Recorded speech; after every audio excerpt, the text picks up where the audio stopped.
Avant-dernière étape aujourd'hui et pas des moindres parce qu'on va commencer à monter. En réalité, on va même descendre pour remonter. On va utiliser l'énergie élastique qu'on a su concentrer sur la phase excentrique pour la transférer dans la phase concentrique et faire un micmac, un petit mélange de ces deux régimes de contraction pour, encore une fois, la réalisation de sa première traction. Allez, on y va, c'est parti.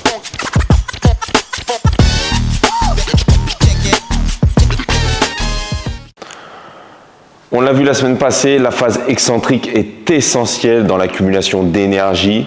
Ça agit un petit peu comme un catalyseur, c'est-à-dire qu'on va accumuler beaucoup d'énergie élastique. Le muscle réagit un peu de cette manière-là, à la manière d'un étirement et d'une contraction derrière. On va utiliser cette énergie élastique aujourd'hui pour le transférer dans la phase concentrique, donc dans la montée de sa première traction. Pourquoi réaliser une traction, c'est souvent difficile dans un premier temps? C'est parce qu'on commence bras tendu et qu'on doit démarrer le mouvement par une phase concentrique.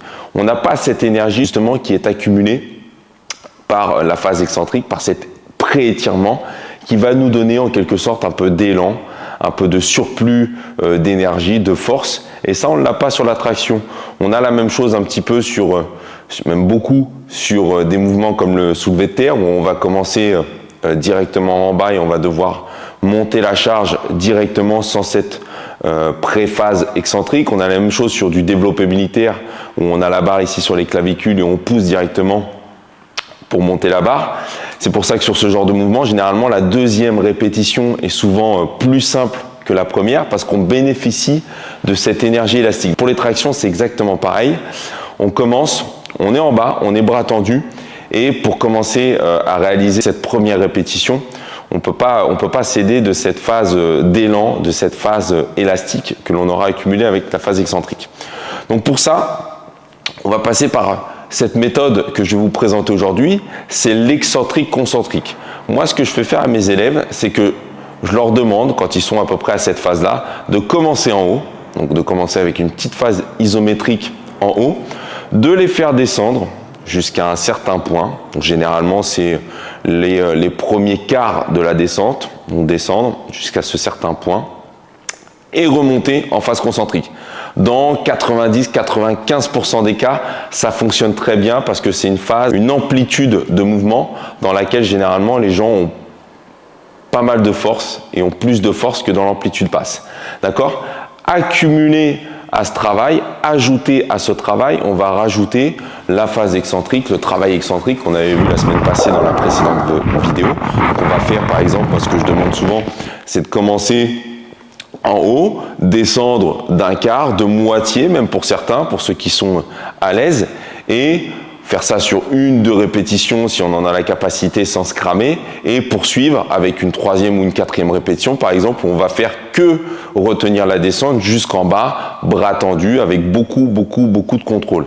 Et l'idée, en fait, ça va être au fur et à mesure des semaines d'augmenter l'amplitude excentrique dans laquelle je peux remonter en phase concentrique. C'est-à-dire qu'au début, je vais me sentir capable de descendre peut-être que d'un quart et de remonter. Et puis au fur et à mesure des semaines, je vais être capable de descendre de moitié pour remonter entièrement. Et puis à un moment donné, je vais être capable de descendre jusqu'en bas pour remonter et faire ma belle et jolie traction. Ça a été le cas d'une élève. Ça a pris quelques semaines à partir de cette phase-là pour réaliser sa première traction.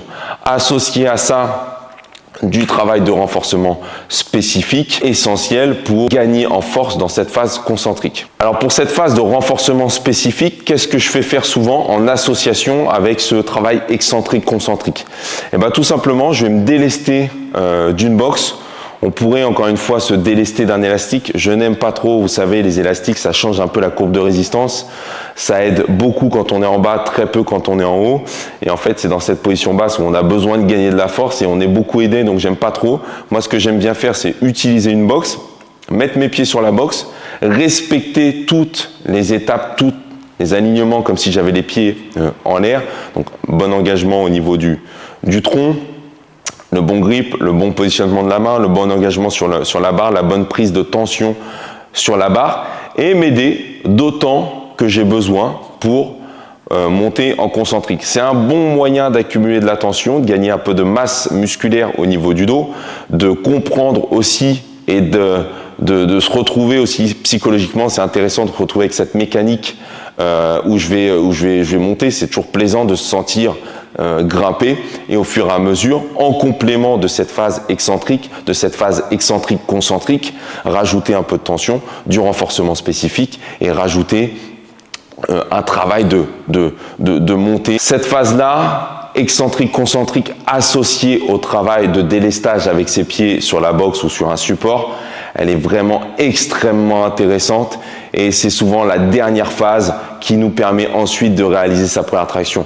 Très souvent, comme je le disais, mes élèves, quand ils arrivent à dépasser la moitié en excentrique pour ensuite remonter sur leur traction, on n'est véritablement pas loin du tout de la traction, et je sais qu'il leur reste peut-être 1, 2, 3 semaines grand max avant qu'ils réussissent leur première traction. Alors pareil, encore une fois, commencez en prise supination, c'est-à-dire les paumes de main vers vous, vous aurez plus de force, vous aurez un travail au niveau des biceps qui va être plus facilitant et vous permettre d'accumuler plus de force dans un premier temps pour réaliser votre traction. Et essayez quand même aussi de le travailler en prise pronation, une prise un peu plus complexe pour la plupart des gens, notamment chez le public féminin. Essayez de travailler toujours dans ces deux prises, ce qui va vous permettre de gagner de la force à la fois en prise supination et à la fois en prise pronation, et vous aurez un panel un peu plus complet dans la réalisation de votre traction. J'avais une élève qui me demandait « Oui, mais si je fais que en prise supination, donc en prise entre guillemets facilitante, je vais jamais être en capacité de réaliser en pronation. » C'est pas forcément vrai. À un moment donné, je lui ai dit, tu vas réussir à faire plus de répétitions en prise supination, et même si effectivement tu ne travailles pas en prise pronation, le fait d'accumuler plus de répétitions dans cette prise-là va te permettre de gagner de la force à un moment donné aussi en prise pronation. Alors effectivement, la spécificité du geste et de la position de tes mains est nécessaire, mais c'est pas parce que tu ne le fais pas ou que tu le fais moins que tu ne vas pas gagner de force aussi dans cette prise-là. La semaine prochaine, on parlera de la dernière étape et on parlera de la réalisation de votre traction. D'accord ? On arrive à la fin de cette petite série de vidéos qui, je l'espère, vous aura été utile dans le passage de ce Graal pour la plupart des gens. Je le vois au quotidien. Beaucoup aimeraient et apprécient de voir leur progression sur la traction. Si ça vous aide et si ça a aidé des gens, toujours pareil, n'hésitez pas à aimer, partager, commenter. On connaît le jeu des référencements, c'est comme ça que ça fonctionne et ça me fait toujours extrêmement plaisir. Je vous remercie et je vous dis à la semaine prochaine pour la dernière vidéo. Ciao, ciao.